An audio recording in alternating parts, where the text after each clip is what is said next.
কি খোঁজেন ও দাদা? প্রিয় দর্শক, আসসালামু আলাইকুম। আশা করি আপনারা ভালো আছেন।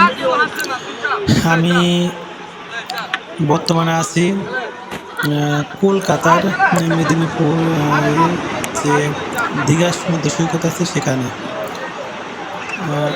আমাদের আওয়ার বিউটি কালচার পেজের পক্ষ থেকে এবং ইউটিউব চ্যানেলের পক্ষ থেকে আপনাদের সবাইকে ধন্যবাদ।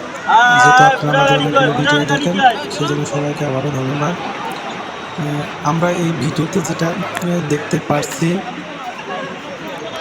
আমরা হয়তো পয়সা টয়সা খুচরো পয়সা এগুলো ভিসা পয়সা সমুদ্রে যেগুলো ভিসে আছে পড়ে গেছে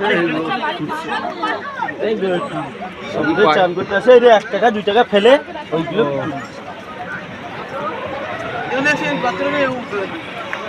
কাঁকড়ার বাচ্চা অবহেলাই বা অপ্রয়োজনীয় অনেক সময় সমুদ্র একটা কয়েন বলেন আর টাকা বলেন, অনিচ্ছাকৃতভাবে বা ইচ্ছাকৃতভাবে বলেন বা শখ করে বলেন ফেলে দিই। হয়তো সেটা আমাদের তেমন কিছু মনে হয় না, কিন্তু সেই একটা টাকায় অনেকের আয়ের সোর্স হতে পারে বা ওই টাকাগুলো অনেকে কুড়িয়ে তার আয়ের পথ হিসেবে বেছে নিতে পারে। তেমনই একটা ভিডিও আপনারা দেখতে পাচ্ছেন।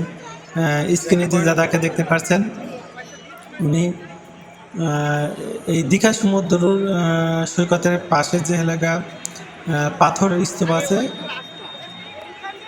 এই স্তূপে এই টাকাগুলো খোঁজার চেষ্টা করছে, যেটা আমরা সমুদ্রে ফেলে দেবো। অন্যভাবে কি ওটা কি মানে মাটির নিচে কি খুঁজছে? খুচরো পয়সা এগুলো পায় আর কি, যেগুলোকে সমুদ্রের মাধ্যমে ভেসে আসে অন্য কান্ট্রি থেকে। আর কি কি পেতে পারে আর কিছু এই খুচরো পয়সা এগুলো খুচরো পয়সায় কান্ট্রি থেকে ভাসতে ভাসতে পাত্রের ভেতরে জমা হয়।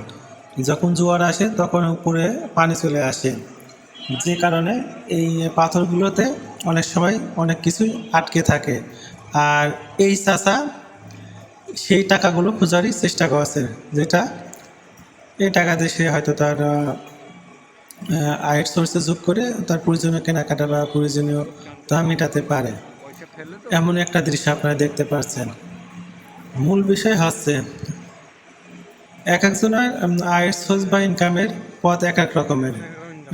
আমি বেশ অনেকক্ষণ এখানে দাঁড়িয়ে লক্ষ্য করছি বা অনেক সময় দাঁড়িয়ে আছি, কিন্তু চাচাকে কোনো টাকাই আমি নিচে থেকে তুলতে দেখছি না, বা চাচার একটু পায়েও মনে হচ্ছে একটু সমস্যা আছে।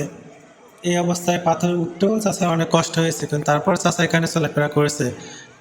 আপনারা দেখতেই পারছেন চাচার পায়ে একটি সমস্যা আছে, যেটা উনি লাঠি দিয়ে চলাচল করে। কিন্তু ওই কষ্ট করে দেখেন এই পাথরের ভিতরে, পাথর কিন্তু প্রচণ্ড ভিজা এবং পিছলা, যাকে বলে পিছলা জাতীয়। পা একটি স্লিপ খেলে আমাদের মতো স্বাভাবিক মানুষই পড়ে যেতে পারে, কিন্তু চাচা শত কষ্ট করেও এখানে বেড়াচ্ছে এবং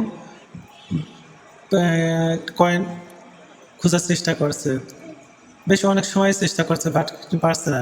তারপর আমরা হয়তো সাহস করে ভিতরে হাতই দেবো না, কিন্তু চাচা দেখেন কষ্ট করে ভিতরে হাত দিচ্ছে। দাদা কথা বলবো, এমনিতে কথা বলবো। চাচার সাথে অবশ্যই আমি কথা বলতে চাইছি, কিন্তু চাচা কথা বলতে রাজি হয় নাই।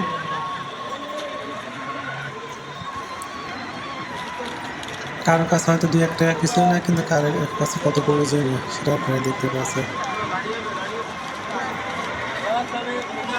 হাইটে টাকা কারোর কাছে যাদের আছে তাদের কাছে কিছু না, যাদের কাছে নেয় তাদের কাছে 1 টাকা কত মূল্যবান। এটাই পৃথিবীর একটা নিয়ম। দর্শক, আপনাদের অনেক ধন্যবাদ আমার ভিডিও দেখার জন্য। সবাই ভালো থাকবেন। যদি ভালো লাগে আমাদের ফেসবুক পেজ এবং ইউটিউব চ্যানেলটি সাবস্ক্রাইব করে রাখবেন। Thank you.